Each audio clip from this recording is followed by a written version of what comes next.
Dalam rangka menjaga stabilitas harga dan ketersediaan pangan, tim Satgas Pangan Jawa Timur melakukan sidak ke Pasar Wonokromo, Surabaya. Dari 3 produsen yang mendistribusikan minyak kita, petugas menemukan ada produk yang tidak sesuai takaran. Seharusnya 1 liter seperti yang tercantum pada kemasan ternyata hanya berisi 850 ml.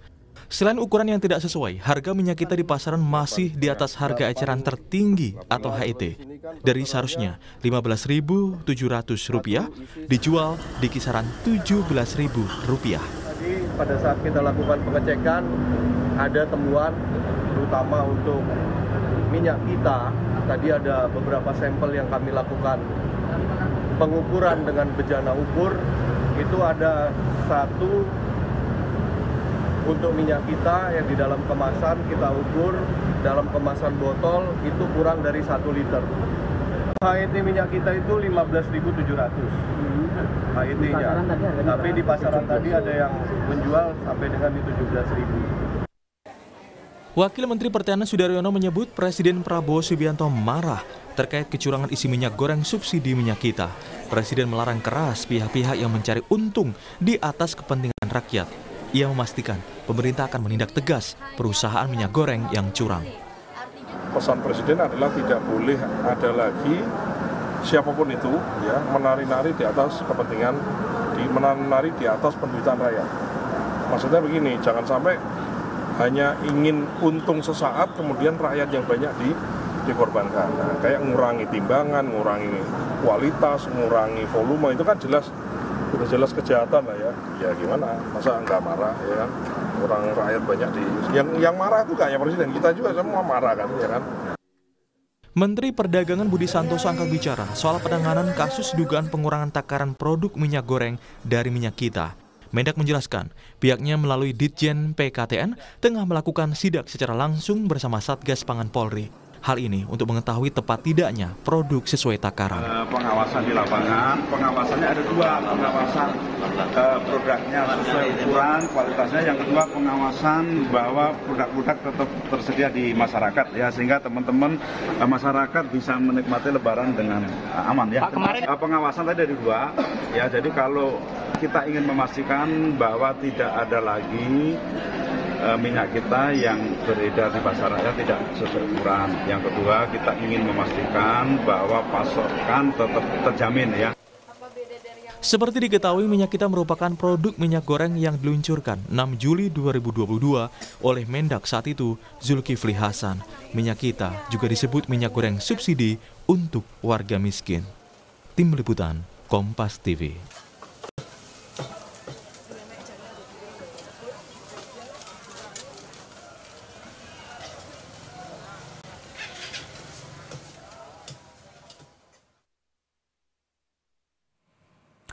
Pertanyaannya, apa yang tidak dikorupsi di negeri ini? Pertanyaan ini tentu saja makin sering muncul di hadapan publik belakangan. Bahkan baru-baru ini yang cukup menggemparkan adalah dugaan korupsi pada takaran minyak goreng subsidi untuk warga prasejahtera minyak kita. Presiden Prabowo Subianto juga marah atas kasus ini serta meminta agar semua pihak yang terlibat dalam dugaan kecurangan minyak kita ini agar ditindak dengan tegas. Lalu, bagaimana untuk mengawasi minyak kita agar tidak dikorupsi? Pagi ini kita akan membahasnya dengan sejumlah narasumber yang sudah hadir ke studio. Sudah ada Bu Indah Sukmaningsi selaku PLT Ketua Yayasan Lembaga Konsumen Indonesia. Selamat pagi, Bu Indah.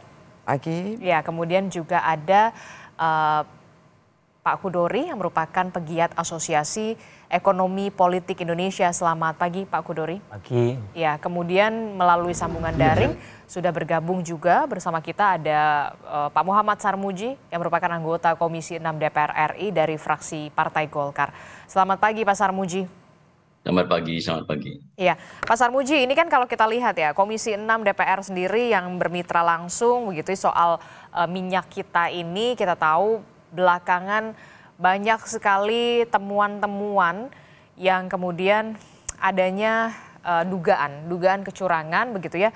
Kemasannya 1 liter terteranya, tertulisnya. Tapi kemudian pada kenyataannya banyak ditemukan di pasar, di lapangan ini hanya 750 bahkan 800 ml. Nah, sikap Komisi 6 DPR RI ini seperti apa? Apakah kemudian perlu tindakan yang tegas yang harus segera dilakukan oleh Menteri Perdagangan, tidak hanya oleh kepolisian, kepada para produsen ini? Ya, pertama kita sangat mengecam lah ini kejahatan yang terang benderang ini.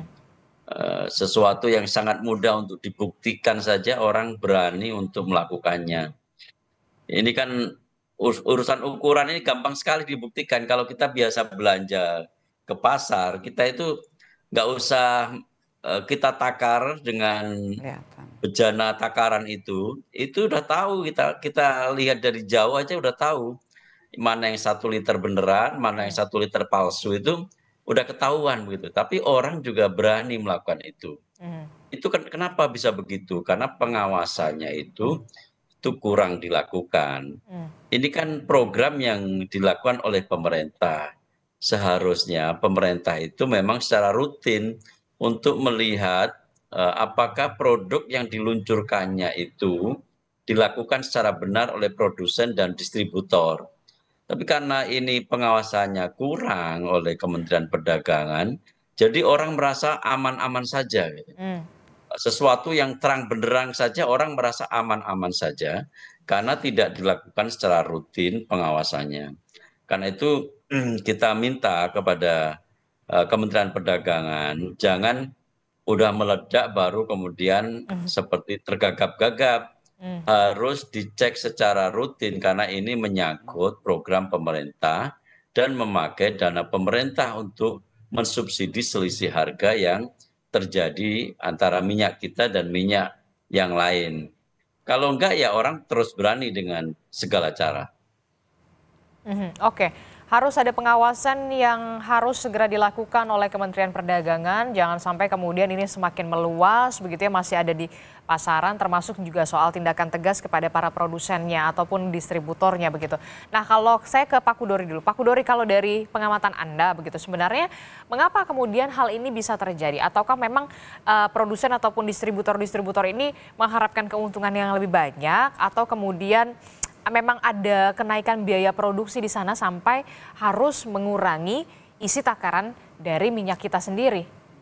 Ya, yang pertama tentu langkah mereka ya, produsen itu mengurangi atau menyunat isi itu pasti bisa dipersoalkan secara hukum dan secara regulasi. Ada beberapa undang-undang, ada beberapa ketentuan yang dilanggar ya. Undang-undang Perlindungan Konsumen, Undang-undang Pangan, Undang-undang Perdagangan. Ketiga-tiganya saya kira bisa dimanfaatkan untuk menjerat mereka. Penting untuk dilakukan penindakan supaya ada efek jera dan masyarakat juga tidak dirugikan berkepanjangan ya. Tapi kalau kita kaitkan dengan struktur ongkos produksi, sebetulnya ada hal yang penting dikoreksi oleh pemerintah. Apa itu, Pak? Pengusaha atau produsen minyak kita ini ketika menyerahkan ke distributor tingkat 1, itu harganya maksimal 13.500 per liter.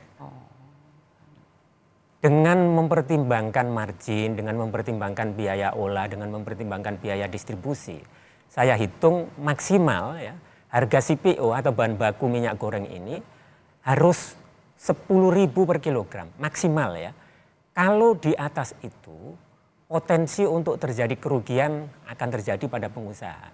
Celakanya, hari-hari ini bahkan sejak 6 bulan terakhir, harga CPO itu 15.000 per kilogram. Jadi sudah terlampaui. Inilah yang saya kira penting untuk menjadi pertimbangan pemerintah untuk melakukan koreksi. Yang saya duga, kenapa mereka menyunat itu ya, mengurangi isi, dan kenapa harga di atas HET, yaitu dua akrobat yang dilakukan oleh pengusaha supaya mereka tetap bisa berproduksi, supaya mereka tetap bisa sustain berusaha.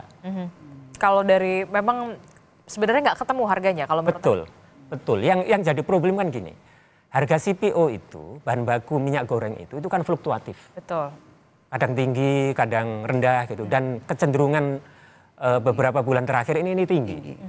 Di sisi yang lain, harga produk olahan minyak goreng itu kan dipatok tetap. dengan harga eceran tertinggi. Nggak ketemu. Gitu. Ini saya kira kebijakan yang penting untuk dikoreksi supaya situasi seperti ini, situasi yang menekan produsen itu tidak akan terus-menerus terjadi. Oke, jadi kita lihat dulu ujung pangkal permasalahannya itu betul, seperti apa. akarnya harus betul-betul dilihat. Karena kalau kita lihat data-data yang ada ya, harga eceran tertinggi minyak goreng kita terlampaui itu sudah lama. Sejak pertengahan 2023. Sebetulnya program minyak kita ini kan dimulai tahun 2022 ya. Betul. Kita mungkin masih ingat tahun 2021, 2022 awal itu ada gonjang-ganjing minyak goreng. Berbagai kebijakan dilakukan pemerintah, seingat saya dari Januari sampai Juli 2022, 7 bulan ya, pemerintah itu mengeluarkan 21 peraturan, 21 kebijakan. Jadi dalam 1 bulan itu setidaknya ada 3 regulasi yang dibuat. Kita bisa berasumsi bahwa pemerintah sepertinya trial and error gitu. Tidak punya patokan, tidak punya desain yang bagus gitu. Jadi masyarakat, konsumen, dan produsen itu jadi kelinci percobaan. Yang terjadi bukannya minyak goreng itu selesai masalahnya, tapi malah langka kan, sempat langka kan. Nah kebijakan waktu itu tuh apa? Setidaknya ada 3 ya. Ada DMO, Domestic Market Obligation, ada DPO, Domestic Price Obligation, dan HET, harga eceran tertinggi. Nah ketiga-tiganya kan terbukti nggak mujarab, nggak ampuh pada waktu itu. Tapi masih dipakai untuk skema minyak kita. Skema minyak kita ini dipakai 3-tiganya. Yang sebetulnya tidak mengakomodasi fluktuasi harga bahan baku. Ini salah satu kesalahan. Saya kira akarnya itu di situ. Kalau kita tarik kembali, minyak kita ini merupakan merek minyak goreng kemasan sederhana, program dari pemerintah begitu ya.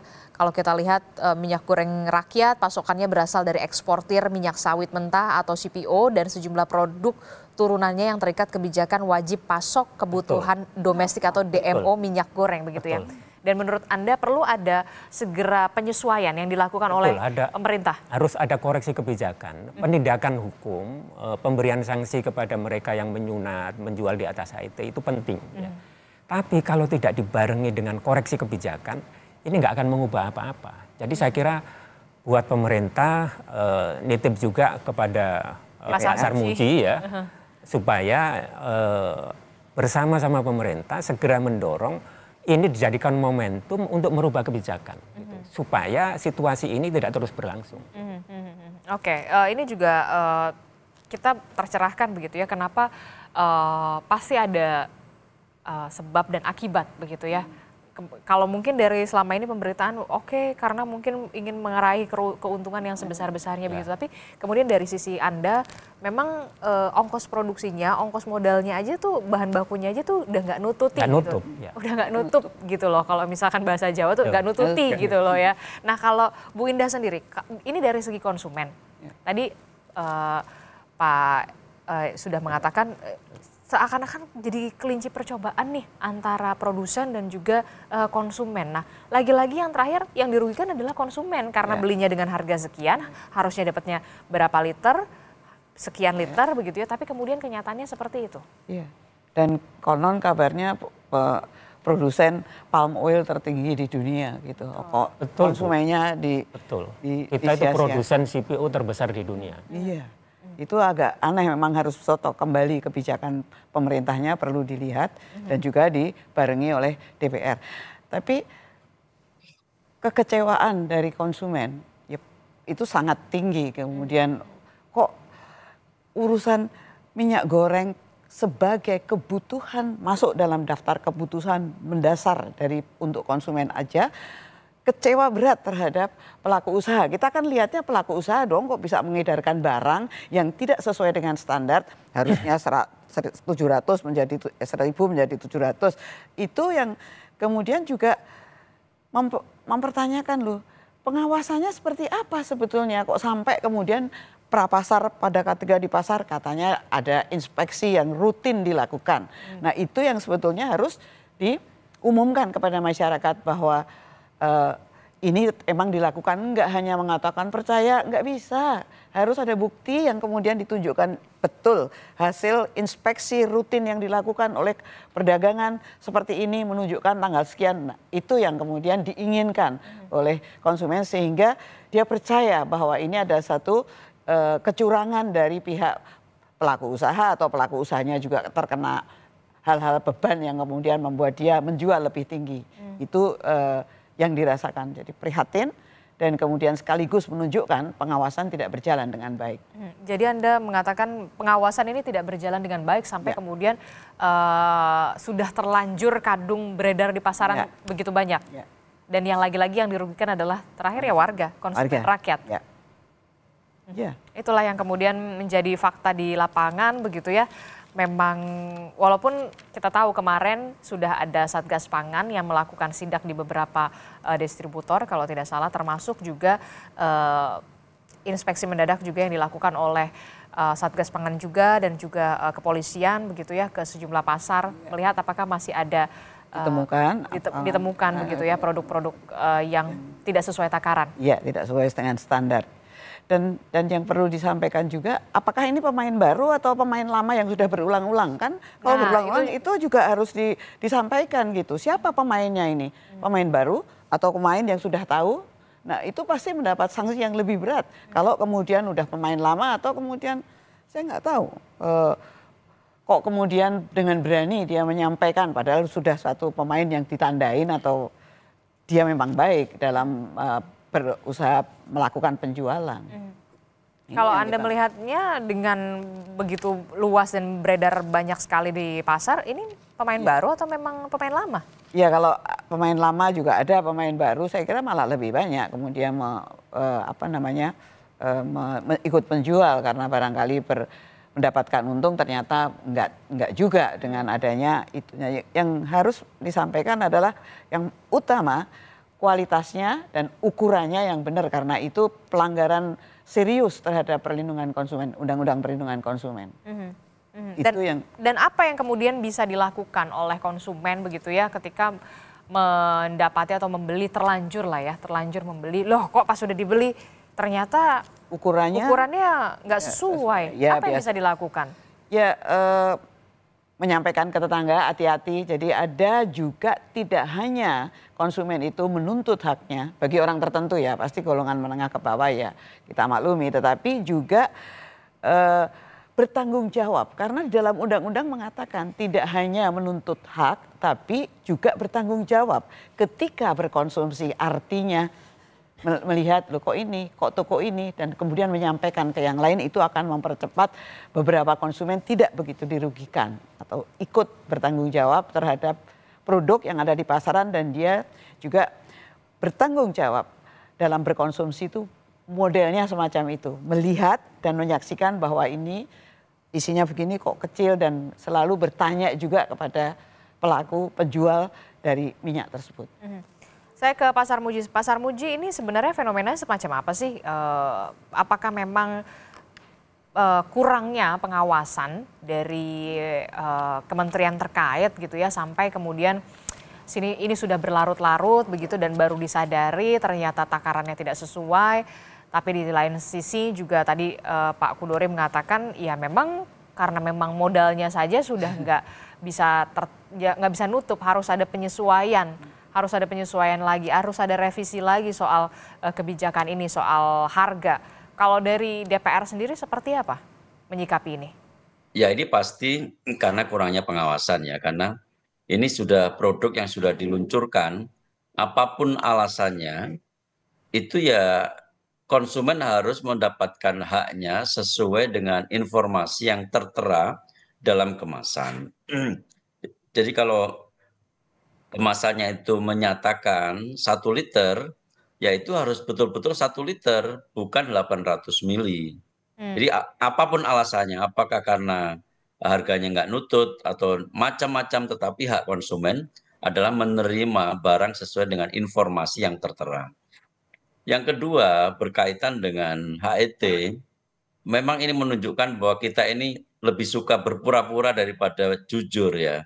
Jadi lebih suka ngakali daripada kita menyatakan yang sebenarnya. Problemnya adalah harga nggak nutut misalkan.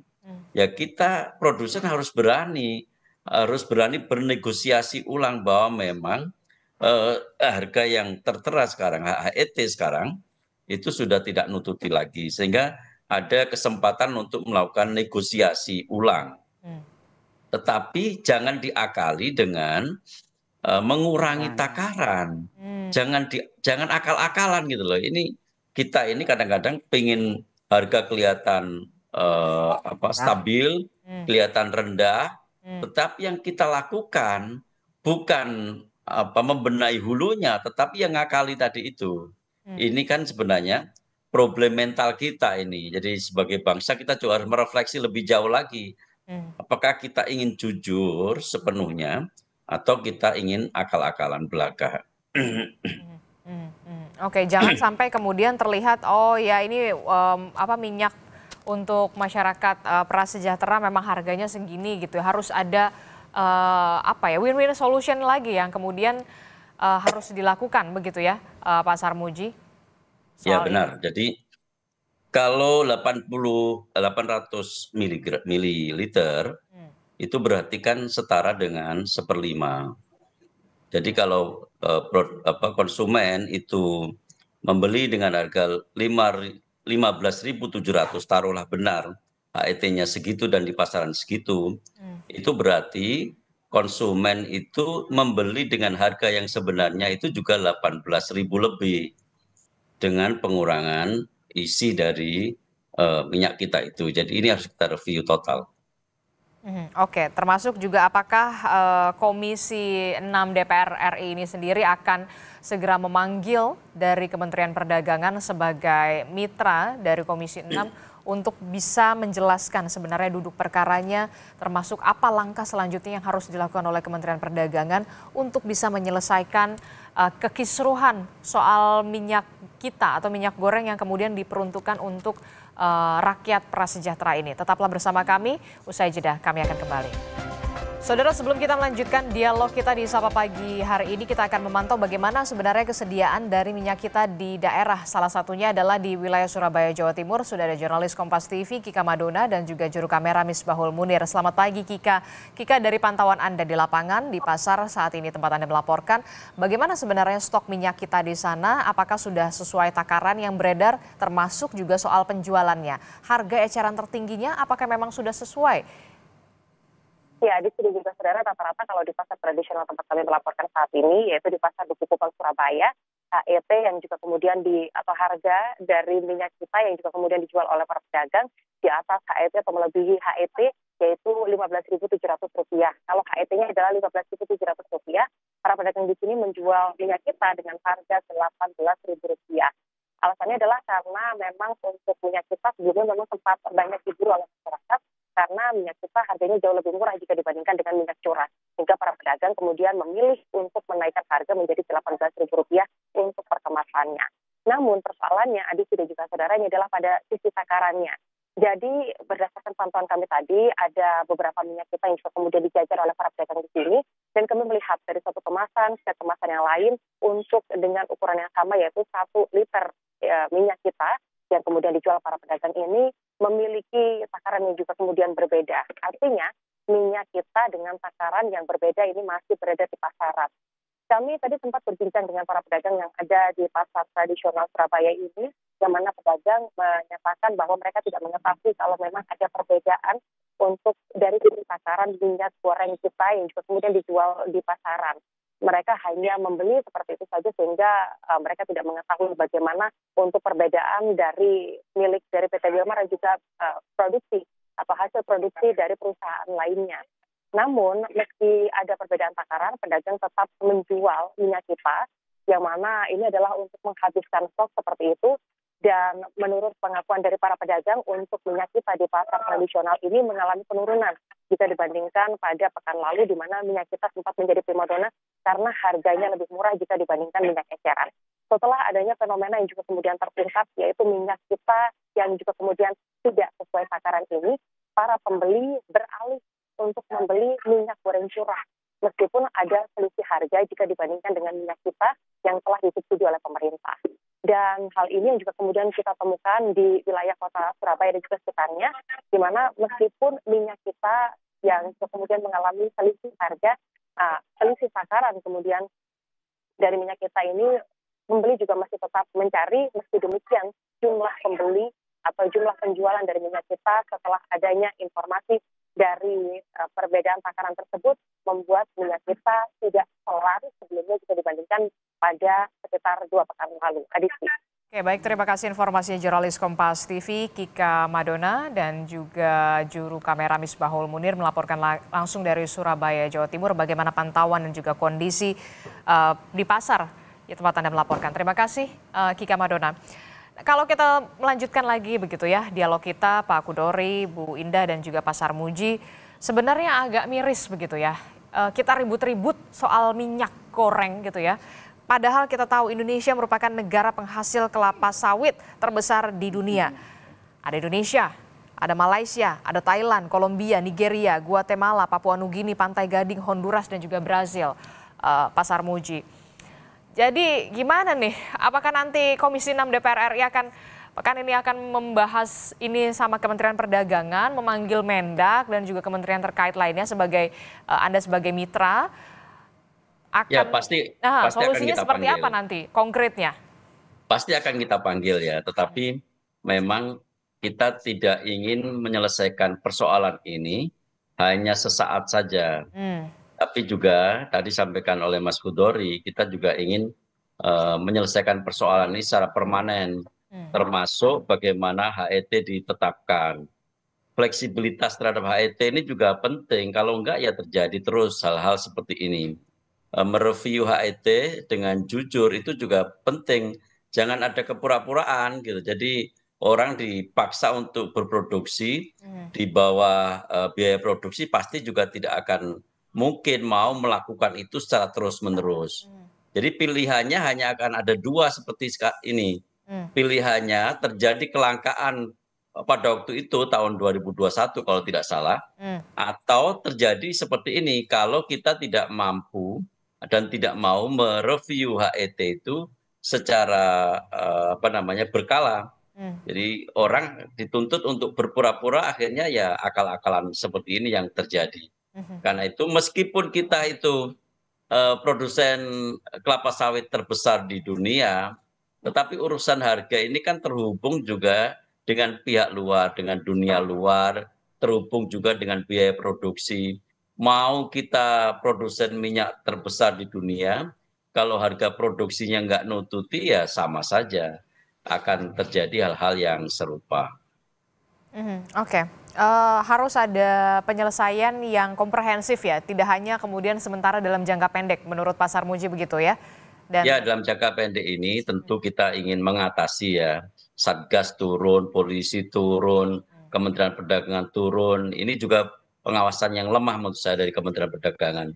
Tetapi penyelesaian jangka panjang juga penting untuk kita lakukan.